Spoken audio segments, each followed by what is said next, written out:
So hello everybody, I'm Jelle Kabbes, I'm from the Netherlands. I'm a teacher of geography and I do projects for Globe. And I would like to point out one particular project that we've been working on and we tested this year. And we're hoping to make it better every year.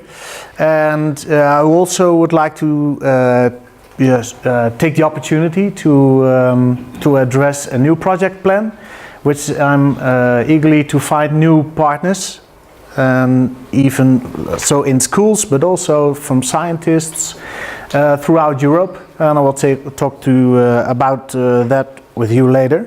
Okay, so this project is about sustainable lighting. And I'm just acting like you are my students in my own classroom.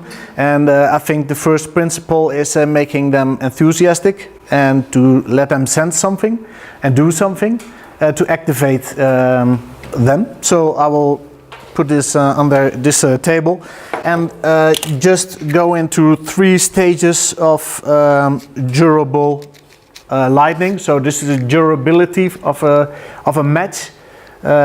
So let's see, can you do this please? It's difficult. And try to keep it in your fingers as long as possible. Just grab another one. And very unsustainable. yeah. Okay. So watch your fingers.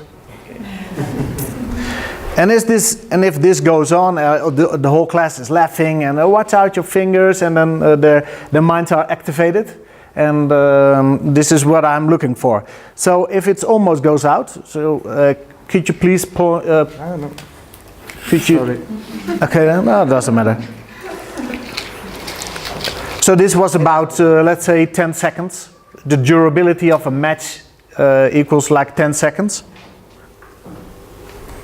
And now we're lighting, so the match, you can put out the match. The tea light, it's suffering right now, but let's assume that this will go on and we won't wait for it because the presentation time won't allow me to, but let's say it's approximately 4 hours. And so now I can teach the thing about what's more sustainable. So the durability of a match is not as good as tea light is. So then my question is, could you put on the bigger candle?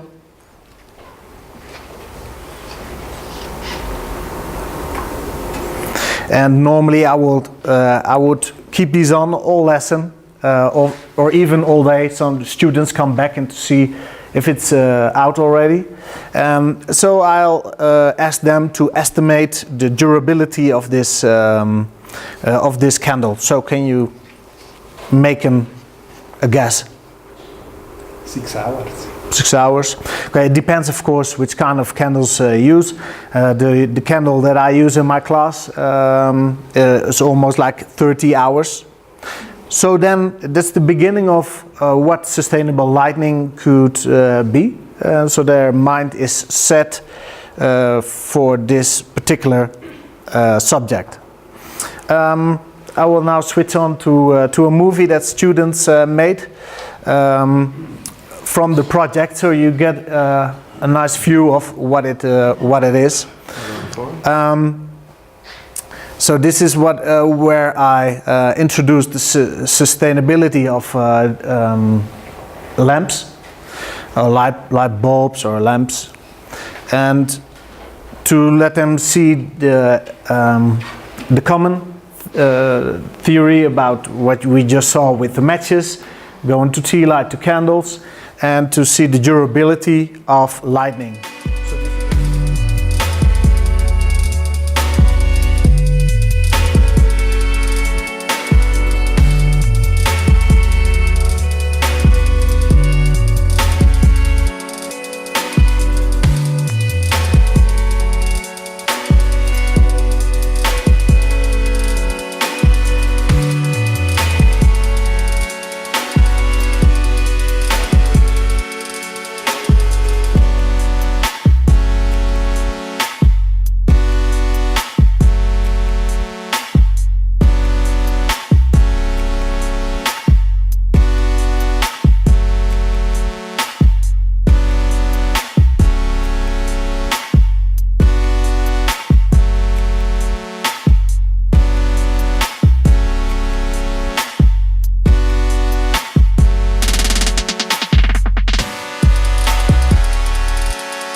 There's also another question that I use to activate them, and I'll let them guess. So let's concentrate on the both of you, and you both can tell me what you think is the most brightest place on Earth, and not brightest as in how smart they are, but how well it is lit by lightning. So is this Schipluiden, which is in the Netherlands, or for the next one? Is it Las Vegas, United States, or is it Hong Kong, or is it Macau? And so you make a guess. Which one do you think it is? You can have a discussion about this. I guess Las Vegas. Las Vegas, and you said Hong Kong. And is there anybody who's saying, well, no, it's this must be different? Where are the greenhouses? Exactly. Thank you for that. And this is what I try to accomplish with my students, to outsmart me, you know. And so they say, this cannot be so easy. It must be easier than this, or there must be an explanation for it. So yeah, it is Schipluiden, the Netherlands. It's known as the most bright place in the world, and this is where the greenhouses are, and a lot of our products, agriculture products, we grow them in here. So this is a really bright place. Okay, so this was my introduction on sustainable lighting, and how I use this introduction with my students. So this is the National Light Measurement Project that we've been working on, and we give students to build their own spectroscope. They can build it with their DVD or CD and toilet roll. Or you can use a spectroscope which was provided to Globe Netherlands from funding partners, which were interesting to find to make students enthusiastic about measurements and using instruments.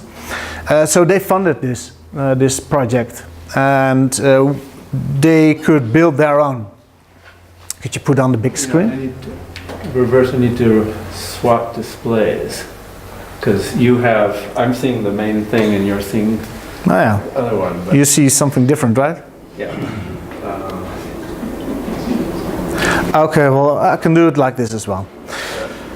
We'll send them out in the streets. I will send my students out on the street. First, we build this spectroscope in the classroom. They love to build things, make things with their hands. Some don't like it, and they just use this spectroscope, which is already made for them, or they would like to make it on their own. How much do they cost approximately? I don't have a clue. I don't have a clue.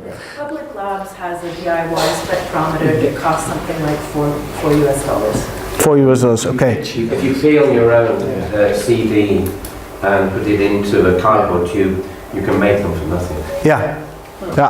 But on this way they could sponsor it a little bit, and they could show their name as well, and that's how we found this funding partner.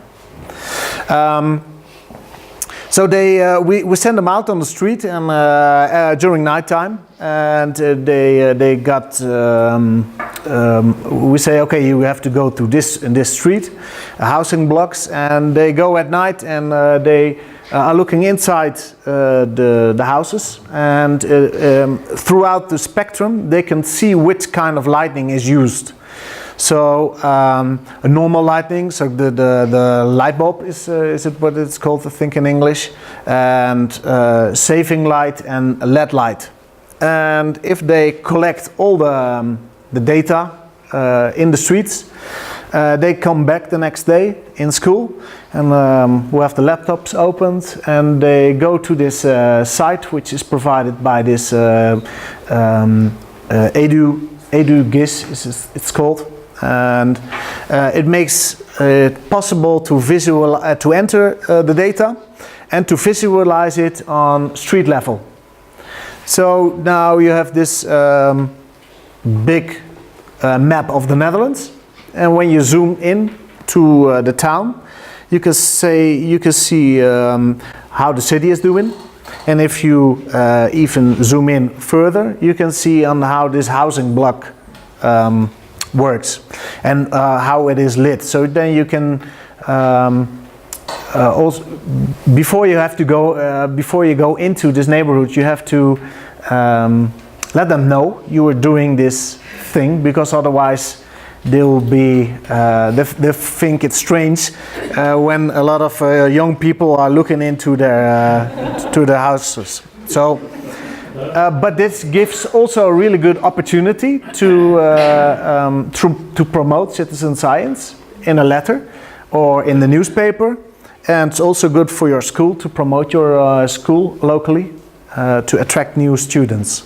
This company, they're really interested in the project, and they say, okay, we want to feedback to your students, and they so addressed a movie directly for our students, and we could show this in our classroom and say, okay, we have about 13,000 measurements in this year, and she was very impressed by the number of people and the measurements being taken.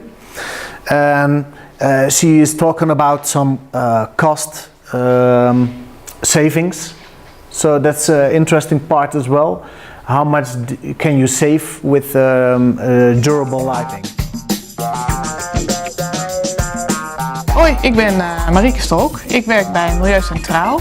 Wij zijn een voorlichtingsorganisatie over energie en milieu in het dagelijks leven. En via onze website geven we mensen praktische tips hoe ze rekening kunnen houden met milieu en energie kunnen besparen. Globe Nederland heeft mij gevraagd om naar de gegevens te kijken van de nationale lichtmeting.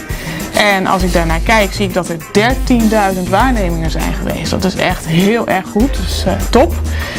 En wat ook wel leuk is dus om te zien, is dat het aantal gloeilampen sinds 2015 in de huizen is gedaald. Van 30% in 2015 naar 27% in 2017. Dus dat is een mooie daling. En LED-lampen zijn juist gestegen van bijna 30% in 2015 naar 37% in 2017. Het is natuurlijk een positieve ontwikkeling dat er steeds meer LED in de Nederlandse huizen komt te hangen. Want LED-lampen zijn veel zuiniger dan gloeilampen. Ze besparen zo'n 85% op de stroom.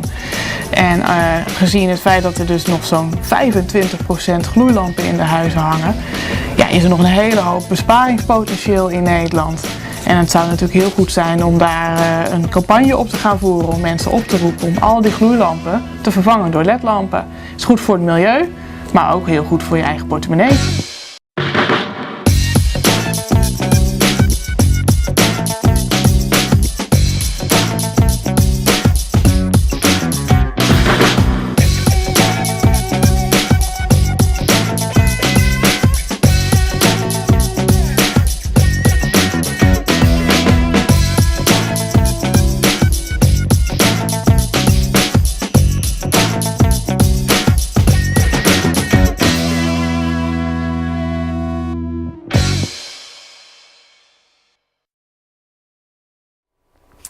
Possibilities for improvement. Okay, so this is approximately what the project is like. Go on the streets, measure, come back, enter data, visualize it for the public. What we are looking for is that you could map it every year, and so you do a measurement one time, then you make a campaign for durable lighting and the savings that could be made by the households, and then come back after half year and do it again. Then you can even see some differences. At least that's what we're hoping for. This might open up the possibility for a battle between streets to engage people to do it. So there's a lot of possibilities. We are still searching for more funding partners, like Philips. We're trying to find our way into this company. So if anybody has an entrance to Philips Lighting, I will be very interested to get them on board. Yes, you can continue, thanks. Limitations to this project as well. Not all houses, rooms, lights are visible. Seasonal research in the darkest moments of the years only. And privacy. You need to inform citizens, just as I stated. And not all houses are really good for this research. So you will never get 100% coverage of the Netherlands. Limitation to the subject. Okay, so it's typical Dutch to see if you could save some money on something. But as soon as the saving is made, people tend to say, well, leave the lights on. It's durable, it's sustainable, it's cheap. So what we have seen, and this is contradictory to what we are looking for in this project. And it says, hello astronomy, have you seen this yet? LEDs are not helping, they're just making the sky brighter. So even more people, because it's cheap, they're using more light bulbs or LED lights. So this is a threat, I think, to our project. So I think we need to make a next step. If you could show this. So the next step I think would be for this project, not only say, okay, you can save some money for it, but also let them see what is the awareness of pollution, the effect on biodiversity, and not only cheaper lighting, but also smarter lighting. For instance, the light bulbs which you can put on and off from your telephone, or when you're entering a building. And decrease unnecessary lighting. And I would like to make a new project of this with people taking pictures of places that are unnecessarily lit. And if you collect that, you can go to your local community or government and say, okay, this town is not very sustainable in lighting. We saw about 200 places which is lit, but it's unnecessary. So in general about citizen science,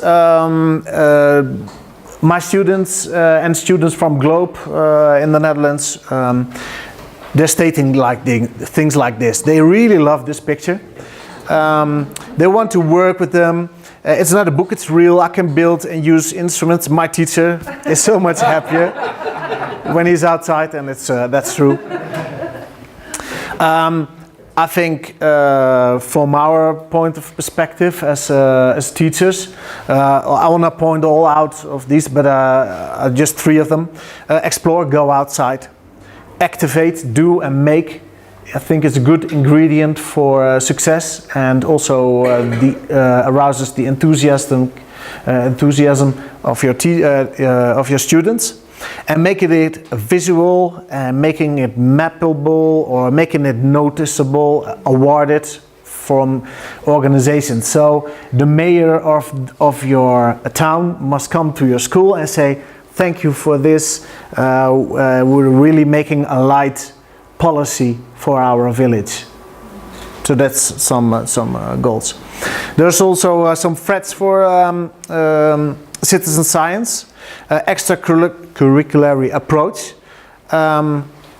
It's been seen as something which is on top of what you teach, and I think it's something that when it's implemented in the right way in your school, in your curriculum, it's not on top.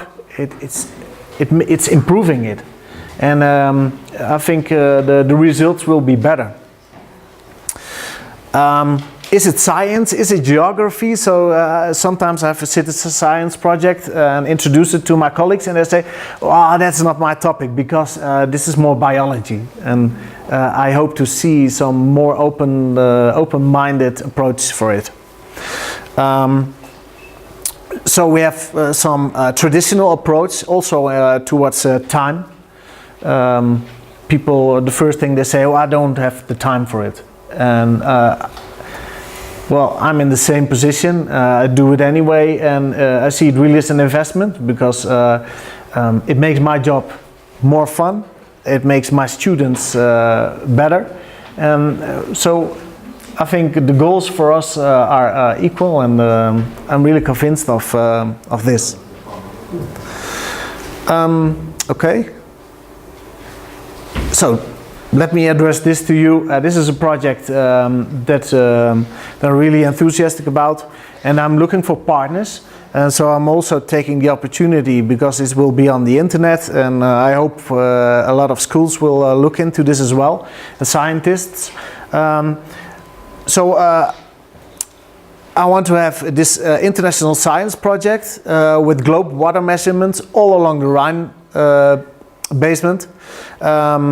A joint project from the source in Swiss to the Dutch deltas, and looking for schools within a range of 10 kilometers that are doing water measurements and on a regularly basis. And this plan is supported now by the International Commission for the Protection of the Rhine. And I'm looking for more organizations to support it, or on science level, or ideas for what we can research there. So water quality, can you put it on?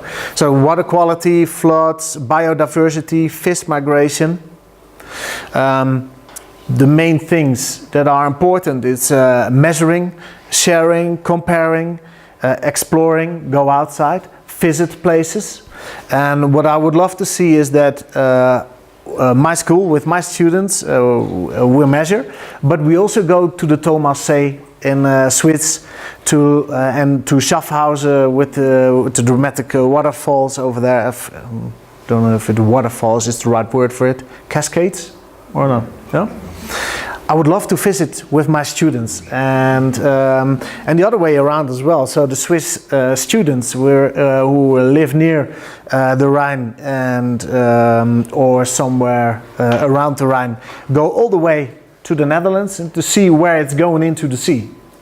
So this is also a way to open up the boundaries, to look over the boundaries, and to let them be in contact with each other. By social media or whatever, and also by visiting each other.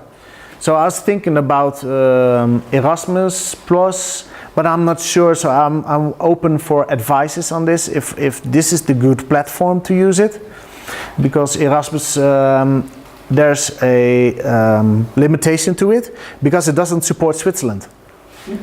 And this is the most important country in this project, because it's the source. So if you have any advices for this, or how you build a project like this, or you have some partners for me, or partner schools or teachers that are enthusiastic about it, please contact me. I put my contact information. So I'm looking for school scientists, experts on citizen science, or similar projects, water management organizations, or those who know how to make digital mapping work.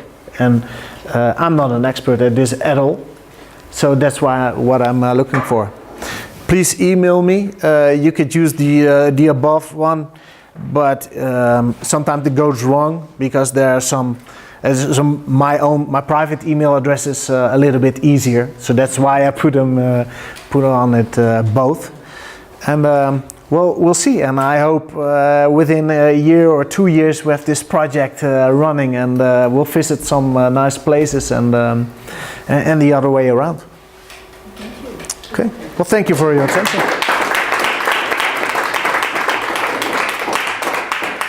So I don't know how much time is left. Few questions. Few questions. Okay. I just, in terms of how they input the data and what they actually put into the data when you had the spectrometers, did they actually take photographs of the spectrum and load that up, or what data did they actually put in? So they see the spectrum in their spectroscope, yeah. and they note they note it and say, okay. So they note the different frequencies and they Yeah. put that in. Yeah, so we have this on our screen before we go, and we print it out and give it to them. So when they are there, because it's not that easy. A reference point then. Yeah, and it's not it's not that easy. Yeah. So we also ask them to confirm.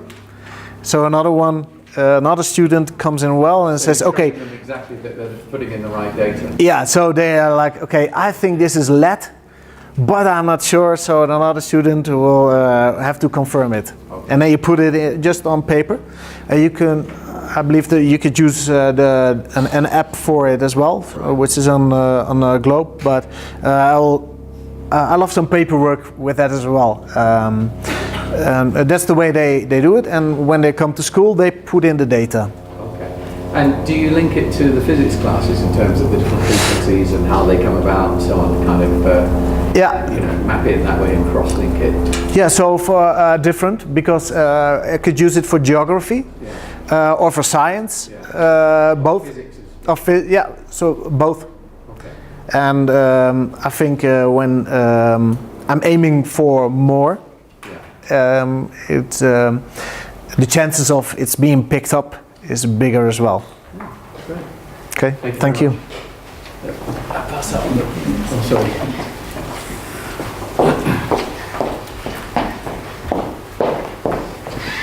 Thank you very much. I have just this short comment. Do you know this project Crowdwater from Switzerland? No. It's from the University of Zurich, and I just met the colleague at another cost workshop. And he is searching for schools. So they are doing monitoring of the water level in different rivers and are searching for schools or partners who do it frequently with the smartphones, and I think it would be perfect. So John, thanks for having me here, because I was not sure whether my project will fit into this large program, and then you say, no, you have to come because probably you will get into a network of people, and yes, I love to have this contact information. This is what I came for. Thank I you. just met him Yeah, yesterday, 2 days ago. excellent. Yes, thanks a lot. Yeah. I just wrote that down for you on a list of other water measurement projects. One of them is a project that was run in Germany by through a number of high schools with students, where they all went out into all of the waterways in Germany that feed out to the sea, and they investigated how plastics are flowing through riverways into the sea. It's called Plastic Piraten, and I've written a bunch of projects down for you. Perfect. And that adds a new measurement thing to it, which I didn't come up to. They ran The it plastic. with secondary school students, and they looked at the connectivity of all of the waterways feeding into the ocean. So they were looking at this cumulative effect and how it flows through, because they wanted to see where plastics getting in, not just what plastics are coming out. Are you finding the coastline? So they did. It was pretty good impact study. Thank you for that. I'm looking for the paper. Yeah. Okay. Thanks a lot. Yeah.